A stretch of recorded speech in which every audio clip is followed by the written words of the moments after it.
This episode is sponsored by Linode. Linode is offering listeners of this podcast a $20 credit, which is good for 4 free months at their lowest plan. Their plans start at 1 gigabyte of RAM for $5 a month. You can get your servers in any of their 10 data centers, and their high memory plans start at 16 gigabytes. Get a server running in under a minute. They do hourly billing with a monthly cap on all plans and add-on services like backups, node balancers, Longview, etc.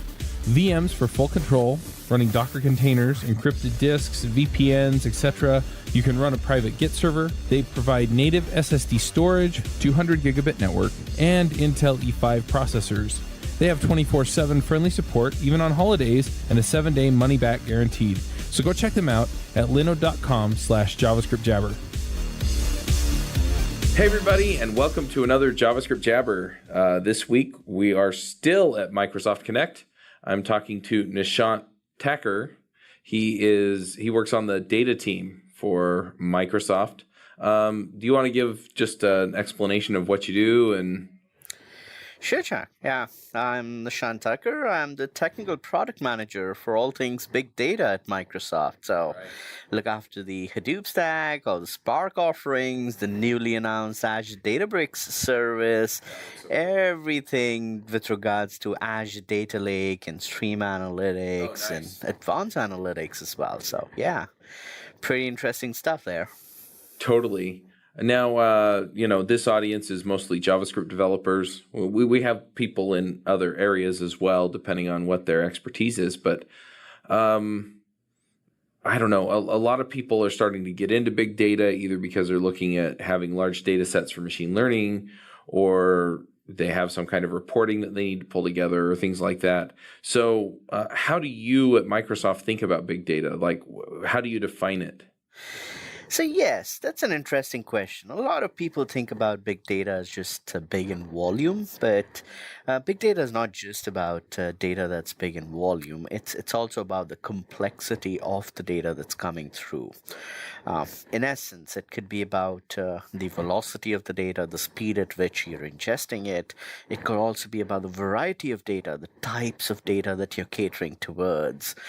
Of course, in addition to the kind of processing that you want to do on that data. Do you really want to go ahead and just write some aggregates, or is it much more sophisticated analysis of that data to design or devise patterns from it? So that's like, from our perspective, big data is defined by 1, the volume, 2nd, the velocity, 3rd, the variety, and 4th, even the veracity, and even like the kind of processing needs that you have on that data. If that gets outside of the realm of the traditional systems, that's when we define it as big data. Right. So one of the things that I have a handful of systems that I've always talked about building, right? One of them is kind of an analytics system for podcasts, right?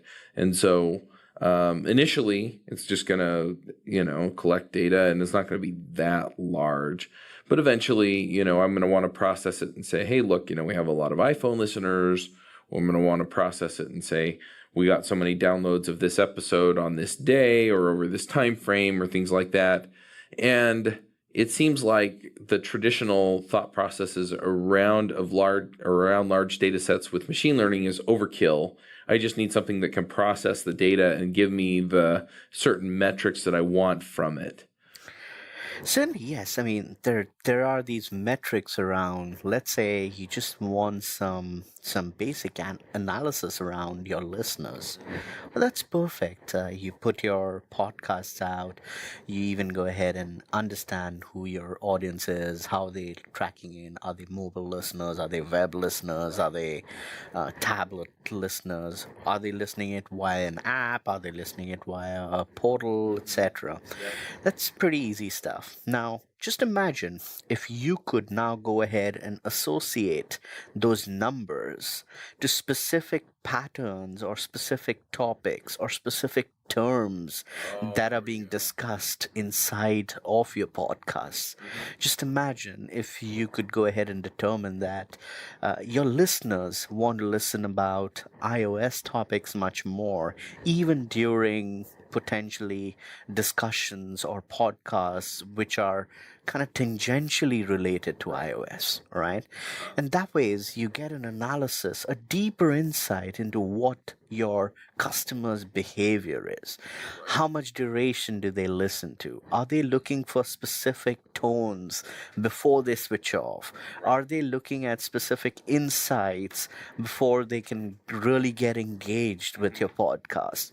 And that is the analysis that traditional systems cannot actually accomplish.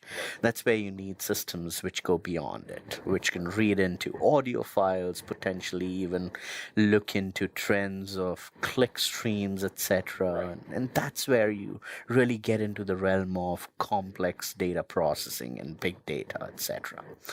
You actually asked a very good question early on. Like your listeners are JavaScript listeners, and I actually wanted to mention that like JavaScript developers are actually a very large chunk of the open source analytics stack development as well, because irrespective of what is it that you're creating, you have a very rich set of capabilities in terms of what monitoring, what capabilities, what administration, and what kind of performance retrieval, etc. you can do.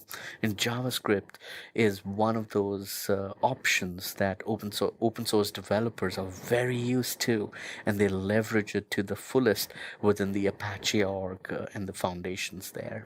Yeah, absolutely. So I'm kind of thinking, I mean, you talked about the capabilities that we have both with JavaScript, and I think the way that JavaScript developers think about some of these things, especially as it relates to communicating over the web and things like that, those are things that we're very comfortable with. So as far as like sending data to a large data system and some of the scripting around it, you also mentioned, JavaScript is a first-class citizen in a lot of those. So, but how do I get started with this? Like, how do I start to envision my big data? So I have this data set, or I'm sending this data set to a service in Azure or Microsoft, or maybe I set up my own Hadoop cluster, so whatever, right? So I start putting this information in. I mean, what do I do with it then, right? How does it get processed into a report or information that I can use on the other end? Very good question. I think this warrants a little bit of discussion into the concept of a data lake. So, in the big data world, a data lake is a data store where you can just go dump all of your data in its raw form. The theory behind that is that users don't even know the questions to ask of this data today. You might have more questions of this data 2 years down the line that you can think of today. I have to say that's actually something that I've been concerned about, right? Am I collecting the data points that I'm not using right now? I'd like to be able to go back as far as I can when I come up with, what about that? Yeah, and that's exactly the point there. If you have that data lake created and you have that data lake maintained in a way that you can tap into as soon as you get that question from your business perspective, you can tap into the data in its raw form. Now, remember, the data being in its raw form is really important, because raw data has attributes that can be missed out if you go ahead and pre-process it before storing it into your data lake. Now, coming to your question as to how do I convert this raw data into insights or reports or graphs or charts? Well, that's a process that the compute clusters help you achieve. Now, when we say big data, we usually mean a lot of complexity. We also mean a lot of scale, which essentially means that you need specialized engines to be able to process that data. Right. Just to illustrate that, I think most of our listeners are familiar with MySQL or PostgreSQL. Sure. And so you get a table that has millions or hundreds of millions of records in it, right? And you go look something up with or without an index sometimes, it's really slow. Yeah. And so, it's like you need an engine that's different from your traditional one, because I want the report now. I don't want it in 20 minutes when you finally grind through everything. Exactly. And that's the point. Like, those engines are scale up engines. That means that you can associate more CPU and more memory into a single box and then keep ramping it up. But then there is a limit up to which you can reach. Beyond that limit, it's like, okay, can you go buy another machine and move some of these workloads off of this machine to that other machine? Yeah. Go Well, get your friends to help me paint this fence. absolutely, yeah. But then in the big data world, that is a problem from day one. Right.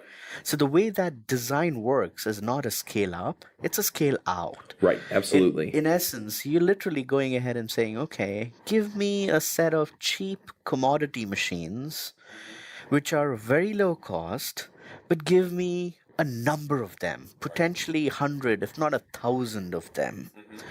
And what I do is I can now go ahead and connect each of these machines to now use the cumulative power of all of these machines to go ahead and perform my job, right? Now, which means that job that took you 4 hours to process and get your report can now become a job that gets completed in a minute.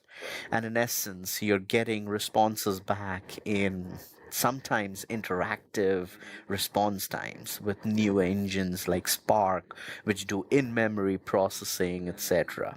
Now, again, even within memory, it's a cumulative memory capacity of all of these machines that is getting leveraged.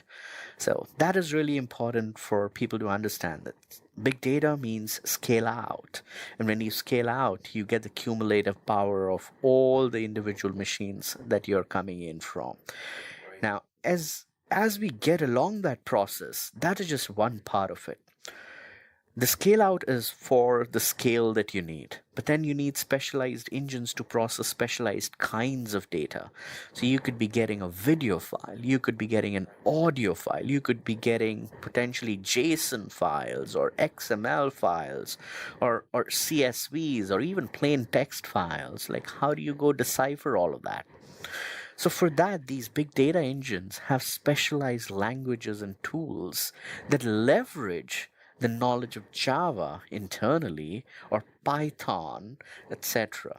And you can now go ahead and leverage those tools to decipher insights from it. For example, the podcast, I could go ahead and write a query on this particular podcast's audio file to determine how many times Nishant mentioned big data.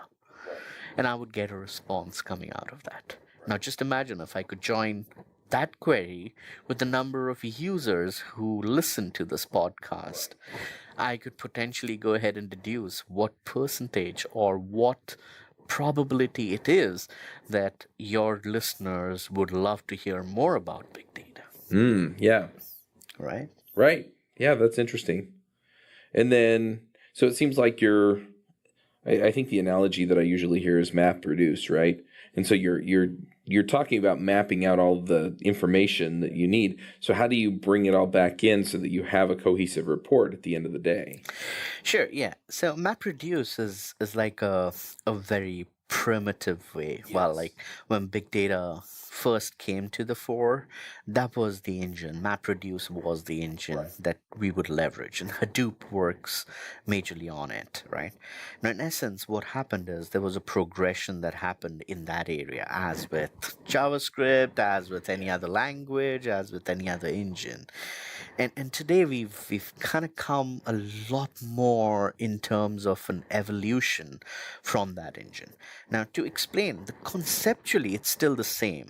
It's still that, okay, when you get a large amount of data, instead of storing it in one single environment or one single place, what you do is you split it into much smaller chunks and you spread it across those multitude of machines that you have, right? And then when you want to fire up a query, what you do is you fire up that query, but that query gets translated into a split query across all of these machines working on that small little chunk of data in those machines. So just imagine now, instead of querying across, let's say 100 terabytes of data on one machine, I'm querying across 1 gigabyte of data on every machine with potentially much smaller CPU, but still good enough for me to be able to query that 1 gigabyte of data in a fraction of time that would take me otherwise. And if all of this is happening in parallel, that means eventually spend just a fraction of a time across the entire query. Now, once that query is calculated, there is a phase called shuffle, which essentially means that now I'm able to aggregate these results from these individual chunks and give an aggregated result across this query back to the user. All right, so imagine a query that would take, let's say, 100 seconds in a single system now takes just 1 second across this 1 gigabyte of data in smaller systems, and now it takes another 1 second for the shuffle phase, or a fraction of 1 second for that shuffle phase, which means your total query time is now reduced from 100 seconds to 1.2 seconds. All right, and that's the entire phase of MapReduce that's happening over here, which is allowing us to get that query response in such short a span of times. Right. Do you run your own freelance business? Or maybe you're thinking about picking up some business on the side? Well, then you need FreshBooks. FreshBooks is the quickest and easiest way to get invoices out to your clients. It's easy to use. It works anywhere, available from any device on the desktop, iPhone, iPad, Android, and all of your data is backed up and secure.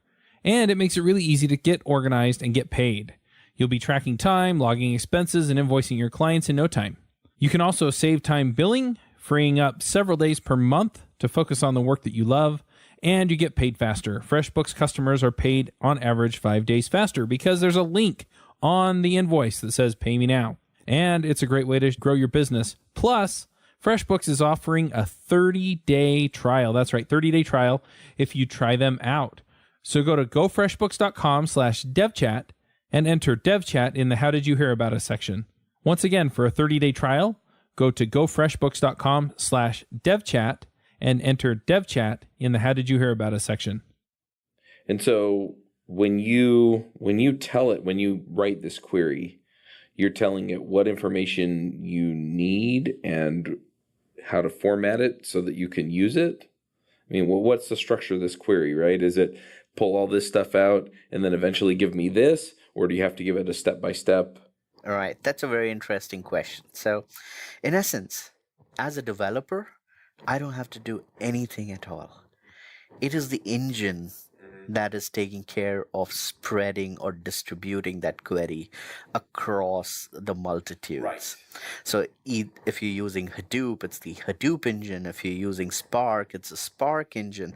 If you're using Azure Data Lake, it's the Azure Data Lake engine. If you're using Azure Databricks, it's the Azure Databricks engine. If you're using Azure HD Insight, it's the Azure HD Insight engine, which is taking care of that. You, in essence, are just trying to say, okay, select count of users from my podcast table who have been listening for the last entire week. Okay, gotcha. And that's the query that you write. But internally, that query gets translated into a distributed program across all of these nodes, which the user doesn't need to worry about because it's the sophistication of the engine that is abstracting it so that you can keep it easy, keep it to your business, make it happen over there. But then if you're a really good developer, and in turn Java developers are the ones who use this the most, you can actually even go ahead and program at the assembly language level to potentially optimize those queries even better. You could even go ahead and say, okay, instead of breaking it down into chunks of X megabyte blocks or X gigabyte blocks, go ahead and break it into chunks of X into 2 blocks, because I understand my query. It's not going to query across all of these data sets, and it's just going to query across a small filtered set of it, and I can leverage my capacity better for that filtered set. So that's really interesting. So then how much of a difference does it make how I store the raw data or how I ask for the data? Again, a very good question.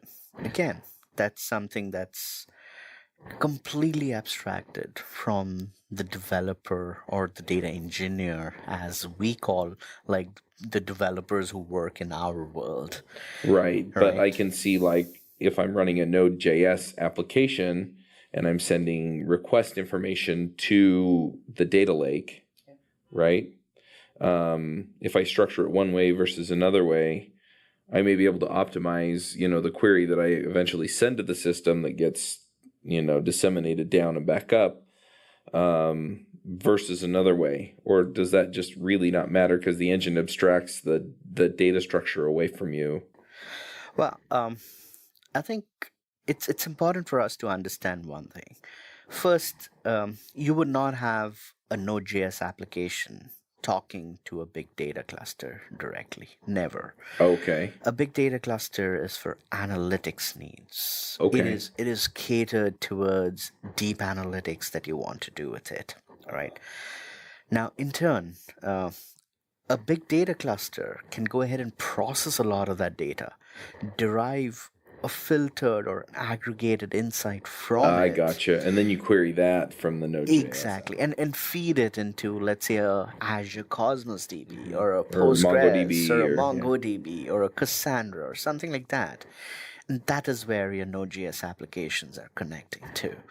Now, there are systems, and I will definitely mention that there are systems that actually connect end user applications sometimes to these big data systems, but those are very specific requirements for very specific needs, etc., and those are few and far in between.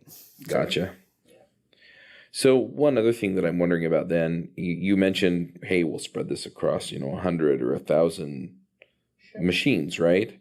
And I start thinking about, okay, well, Amazon EC2 or Microsoft Azure, where I'm metered per hour of whatever instance I've got spun up. So, I mean, how expensive does this get depending on the size of your data structure? Is it less expensive than I'm thinking?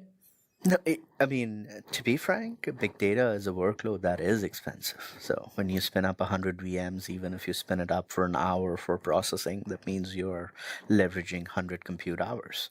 So you're paying for 100 compute hours. But in essence, this is much cheaper when you compare it to what is the investment that you would need to make if you were to implement such a thing in, let's say, an on-prem bare metal environment. Right? Just imagine the upfront cost. First thing is like getting approval, let alone 100 machines, getting an approval for even 4 machines to spin up a cluster. Right? Now, the second piece over there is that all of these big data engines, when they're in the cloud, they're already leveraging the elasticity, the flexibility, and the scale out mechanisms of the cloud itself. Right. I'm doing a job, create a bunch of these machines. Okay, I'm done with my job, fold them all back up, and I don't need to use them anymore. I'm not paying for them. Exactly. And when you create these jobs, like as a developer, when you understand that, okay, this is the processing that I need to do, and these are the stages of my processing, you always append your first stage and your last stage to be that, okay, when I need the cluster, go spin this cluster up, go ahead and perform all of these stages, listen to the output of the last stage, and when that says green, go ahead and shut down the cluster. So it could potentially be that you planned this job for an hour, but your job got completed in 3 minutes. Your last stage over there is already listening to that green signal when at the end of the 3 minutes when you get that green signal, your cluster shut down. So it's not a time thing as such, it's more like a job stage process itself. Like you might not end up paying as much as you anticipate as a result of creating a job. Right, because I'm paying for 3 minutes times 1,000 servers instead of an hour times 1,000 servers, because which reduces your cost like 20 times in this example. Yeah. Right. Yeah, that makes sense. So yeah, so what does the other thing I'm thinking about is, what does this data lake look like? I mean, is it just kind of a black box that you just here are a bunch of values, and it's kind of unstructured? Or am I looking at more like there are still tables and I'm still giving it some structure so that it knows what it's looking at? Well, that's a good question. Imagine a data lake to be an infinite sized external hard disk that you can dump anything into. Now, you can absolutely go dump anything the way you want to and make a data swamp of it instead of a data lake, or you can structure it so that in a way that Bucket for this, bucket for that. this, bucket Yeah. for that, etc. Like a folder for your movies, and a folder for your audio files, and a folder for all the work stuff, and folder for all the business stuff. And that's how most of our users, our customers, use it as well. Like they would go ahead and bucket it for specific use cases. For example, finance could be a bucket, manufacturing could be a bucket, factory flows could be a bucket, social data could be a bucket, clickstream logs could be a bucket, external third-party data could be a bucket, IoT sensor events could be a bucket, podcast files could be a bucket over there. And then when you're trying to process it, you're literally going ahead and giving the query, instead of giving it a table name, you're just pointing it to that bucket and saying, okay, go to this bucket, look for anything that's come after this date, and go ahead and help me process this using the same logic I wrote Anything last that has this metadata, anything that matches this text search. Yeah. Absolutely. And that's the way you go ahead and leverage it. And that's the way you maintain the sanity of the lake. Otherwise, it's very easy for you to make a data swamp out of a data lake. Right. Gotcha. Well, we only have this room until 5, and it's 5. But yeah, these are some of the questions that I've always just wanted to ask about big data. Now, just to wrap up, one of the things that we do on this show is we wrap up with picks. And they're essentially just shout outs about whatever, right? So if you found a recipe you really like, or a TV show you've been enjoying lately, or a coding tool, or anything else, it doesn't have to be technical. It can be whatever you want. But yeah, do you have 2 or 3 things that you're just thinking, man, this week, this thing has been really awesome? For you, the listeners of JavaScript Jabber, Loot Crate is offering an opportunity to save 10% on any new subscription at lootcrate.com. Just enter the promo code BRIDGE10 for 10% savings. Loot Crate is one of my favorite things. Every month I get a box in the mail, costs less than $20, and it comes with all kinds of goodies. I have stuff from, just looking at my shelf, Batman, Spider-Man, Ninja Turtles, Back to the Future, Lord of the Rings, Star Wars, and much, much more. So if you're a geek, a gamer, anything like that, and you want cool stuff to put around your office, cool t-shirts, comic books, etc., then definitely check out Loot Crate. To save 10% on your new subscription, go to lootcrate.com/Ruby. Again, that's lootcrate.com/Ruby to save 10% on any new subscription. Enter the promo code BRIDGE10 for 10% savings. I don't. There's just too many of those to narrow down to just 2 or 3 of those. Actually, while my flight, I'm a Seattleite. Well, on my flight to New York City for the Connect event, I met. Fortunately, they turned out to be one of our customers, and I was just talking to them about the big data stuff. And who hooked me on to a Netflix series called Robots, or Robot Eye, which is essentially the implementation of these data technologies into a series where they are seeing the implementation of these and trying to determine what the outcome of it is going to look like, say, 10 years or 15 years in the future. It was something that really struck with me, yeah. But yeah, apart from that, yesterday's announcements, I think Azure Databricks, that really is a game changer. Yeah, I was amazed by that thing, and I can't get enough of it since then. Yep. Yeah. Very cool. Well, I'm going to jump in here with a couple of picks. So when I came out here, one of the things that I brought with me was audio equipment. Now, we're not recording on my equipment. My equipment's sitting in a bag on the other side of the room because it's the last interview of the day. But, I essentially brought the same thing that everybody else brought. So the hardware we're recording on is actually a Zoom H6. It's kind of a studio in a box. And, you can probably see here, but it's got, controls for all the different pieces. It's also got a port on the end where you can plug in different kinds of microphones. And I've used it for other shows. And it's just really terrific. But it also comes with 4 XLR plugs, which have microphones plugged into them right now. But if you pulled those out, there are also 1/4-inch plugs. So you can just plug in the larger of what's kind of a traditional headphone jack. And then it has a monitoring jack on it, so you can look at that. And then it has an equalizer on the screen. So when I'm talking, I can see the green going up and down. And when Nishant talks, I can see, the green going up and down on his channel. And so anyway, it's just a really, really powerful thing. And then it just takes an SD card. So I ordered a 64 gig SD card off of Amazon. It showed up at my house about a week before the conference, and I was good to go.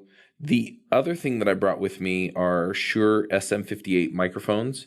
Now, if you're into audio recording, especially if you've kind of done, these are the ones that I remember seeing like at school when I was at school. They're like $50 microphones. The nice Shure SM microphones are like $100.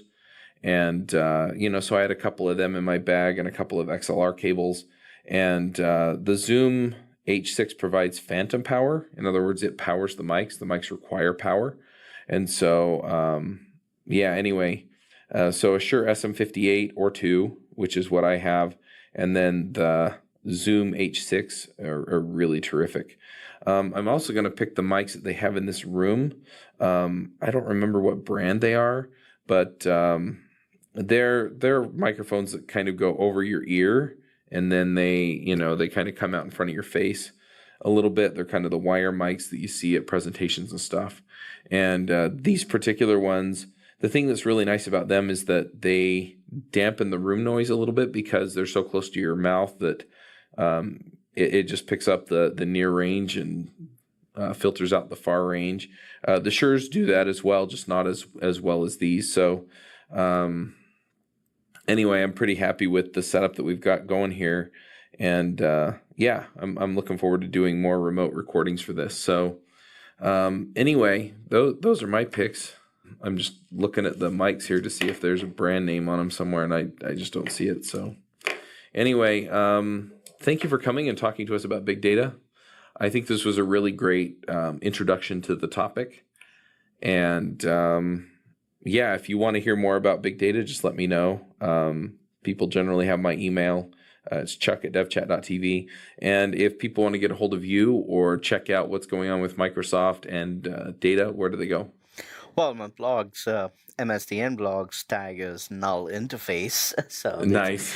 They can look me up over there, and my Twitter handles at Nishant Thacker. That's NISHANT THACKER all together. Feel free to tweet me. Feel free to follow me. All right, sounds good. Well, we'll go ahead and wrap this one up. This is the last interview for Microsoft Connect. But thanks for listening, and we will be back next week. Thank you. Bandwidth for this segment is provided by CacheFly, the world's fastest CDN. Deliver your content fast with CacheFly. Visit CACHEFLY.com to learn more.